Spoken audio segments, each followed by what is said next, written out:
새로운 거는 룰이 없을 때 나옵니다. 근데 우리나라는 기본적으로 룰을 먼저 만들어야 된다고 생각해요. 한번 그냥 풀어놔주고서 어떻게 되는지 지켜보자가 아니고 어떤 새끼가 또 나쁜 짓 할지 보니까 일단 규제부터 하자예요. 그런 마인드를 윗사람들이 갖고 있단 말이에요. 왜냐면 자기가 제일 잘났기 때문에 그런 거죠. 각종 뭐 여러 가지 규제 푼다고 하는데 됐고요. 그냥 오히려 여기는 완전 프리존이다.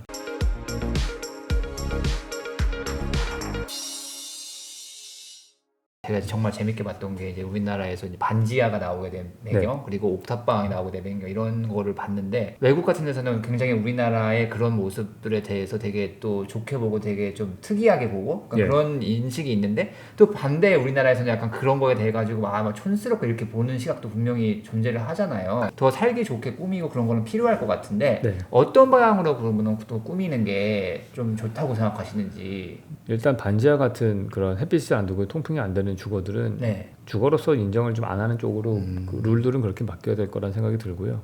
그리고 이미 서울시에서는 그렇게 허용을 안 하게 법이 바뀌었다고 알고 있어요. 저는 반지하 같은 게 나오는 역사적 이유가 있잖아요. 과거에 방공호를 꼭 만들어야 됐고 법적으로 해놓던 시기가 있었는데 그 당시에 우리나라 경제가 이제 필지가 이렇게 쪼각쪼각 나 있으니까 그 작은 필지 안에서 반지하를 만들고 위에다가 주거를 넣었단 말이에요.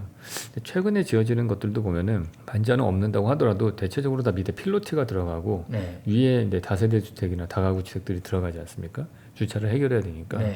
그런 다음에 이 근생 건물 개발하시는 분들을 보면은 그 패턴이 똑같아요. 내 필지가 작은데 내 안에다가 주차를 해결해야 된다. 그러니까 결국에는 지하 주차장을 못 넣어요. 땅이 작기 때문에 필로티 주차장으로 해야 되고 그 필로티 주차장의 주차 대수가 곧 그 위에 있는 세대수를 결정합니다. 지하 주차장을 만들 수 있을 정도의 규모를 하자는 얘기가 계속 이 룰을 따라가다 보면은 결국에는 대지 경계선에서 50cm 띄어서 짓고 뭐 이런 기타 등등의 이유 때문에 건물들하고 건물 사이 짜투리 땅으로 다 버려지게 되고 1층은 다 주차장으로 바뀌고 위에 살고 삭막한 그런 골목길 풍경밖에 안 나오고 이걸 한국적이다. 해외인들도 보면 흥미롭게 느낄 것이다.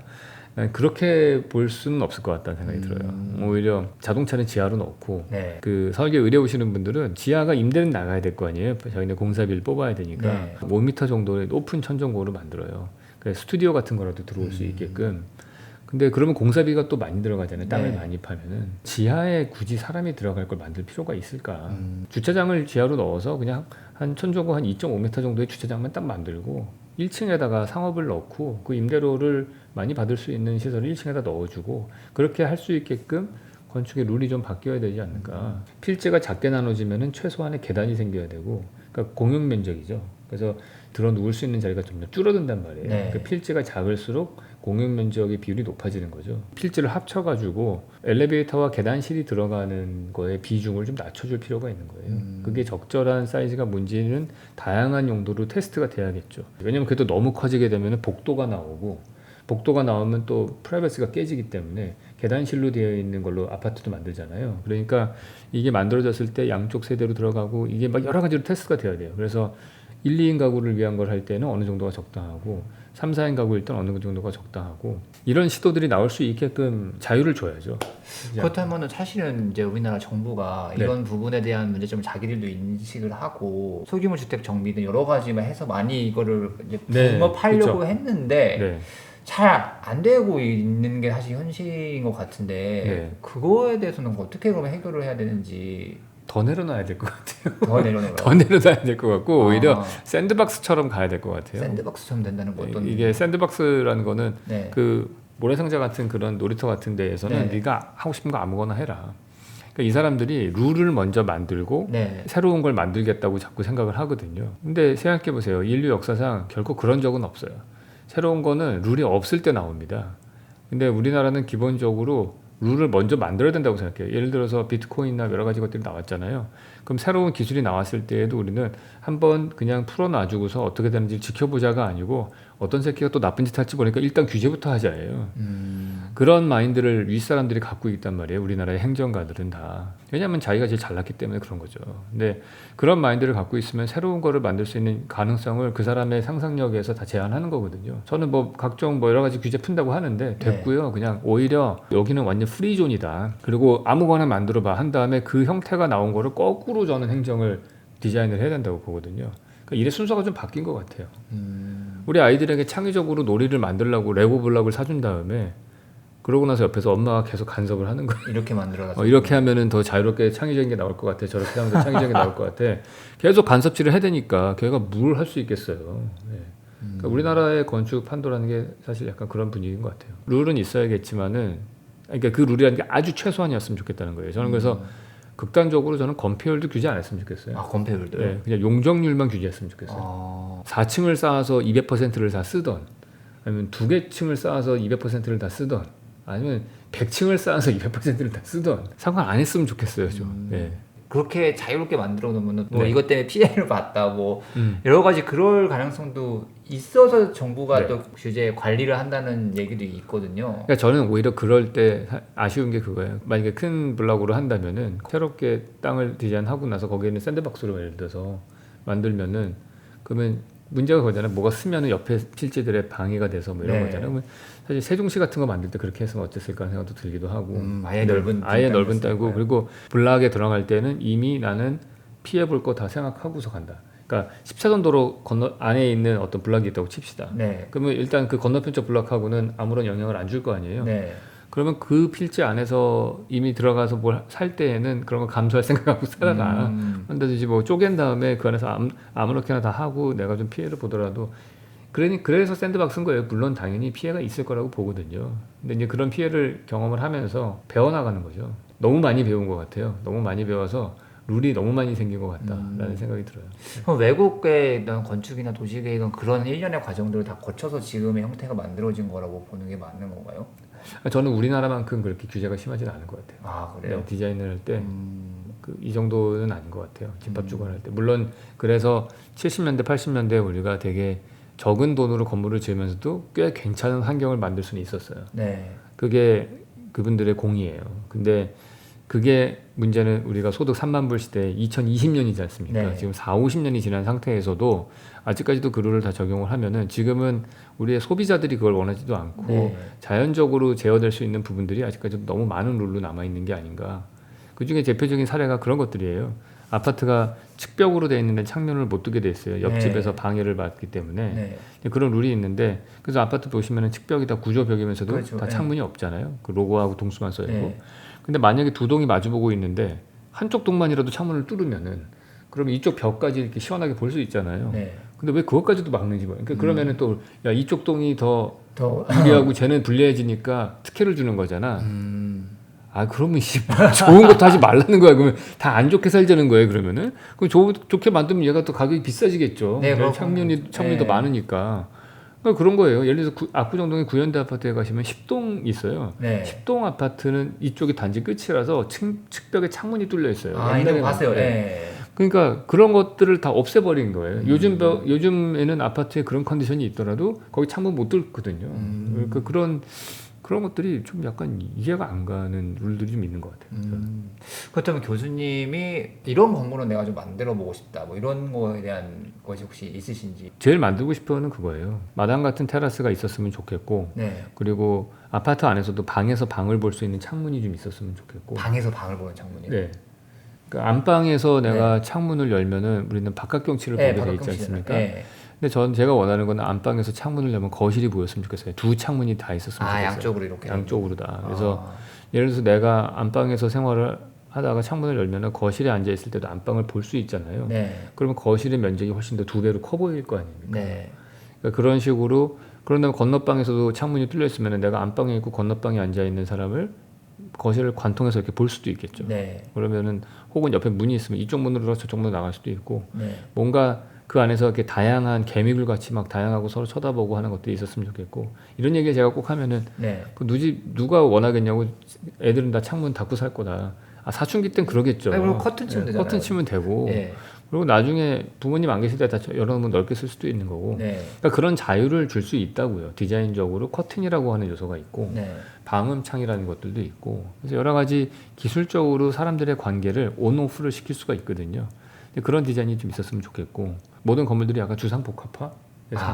주상복합화되는 거. 그러니까 밑에 층에 저층부에는 이런 상업시설들이 좀 들어갔으면 좋겠고, 그다음에 위에 주거가 들어가는, 최근에 지어지는 저희 경의선 숲길의 공덕동 쪽에는 그런 아파트들이 좀 많잖아요. 있죠. 네. 근데 그런 스타일 것들이 보편화되고, 근데 뭐 그러면은 이제 옛날 그런 얘기하면 밑에서 또 음식점에서 냄새 냄새 올라와서 싫다고 올라온다고, 막 그런 그렇죠. 불평하시거든요.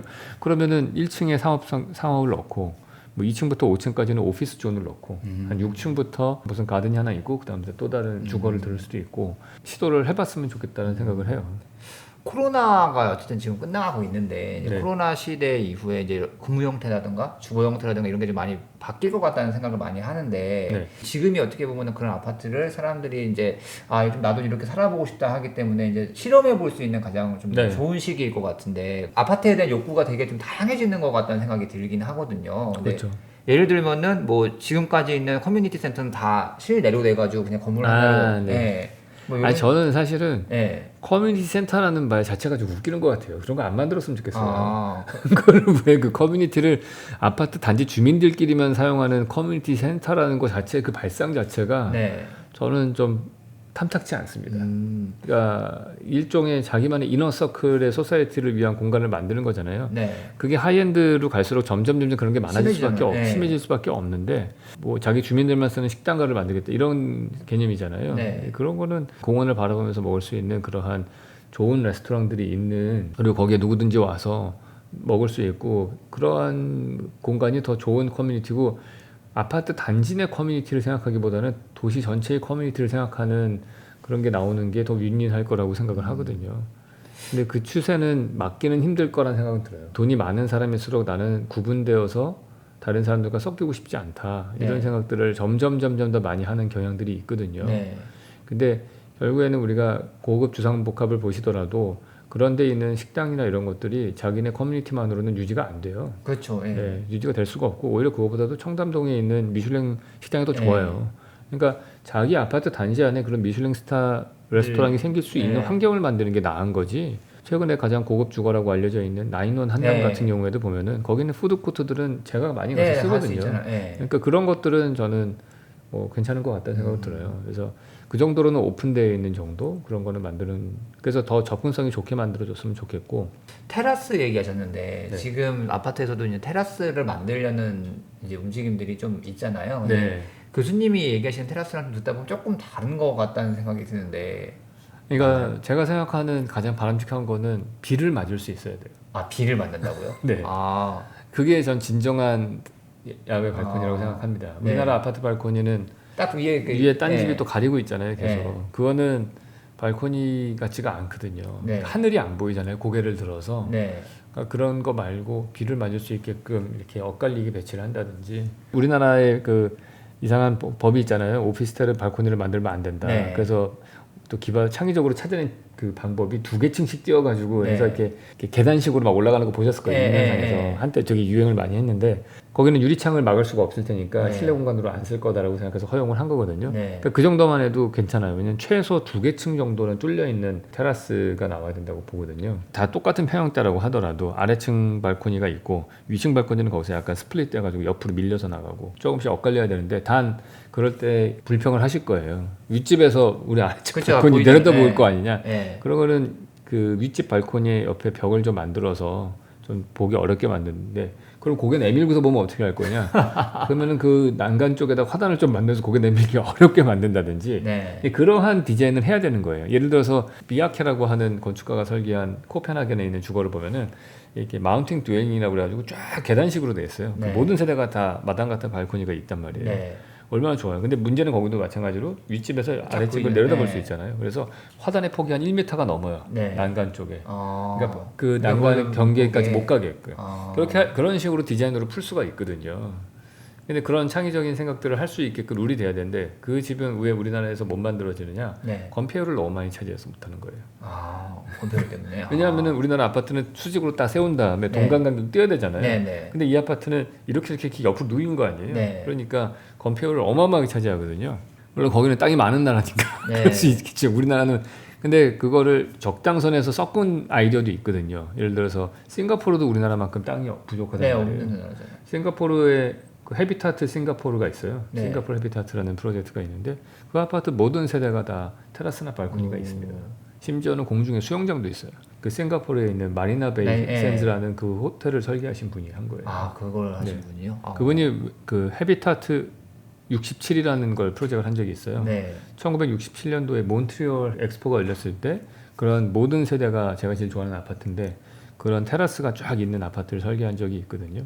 딴 날도 아니고 1967년입니다. 근데 그때 지어진 아파트가 지금도 잘 쓰이고 있는데 아직도 보면은 전 제일 마음에 드는 아파트예요. 네.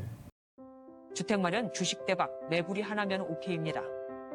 매불이 구독 누르시면 부자 됩니다. 좋아요 누르시면 더 부자 됩니다.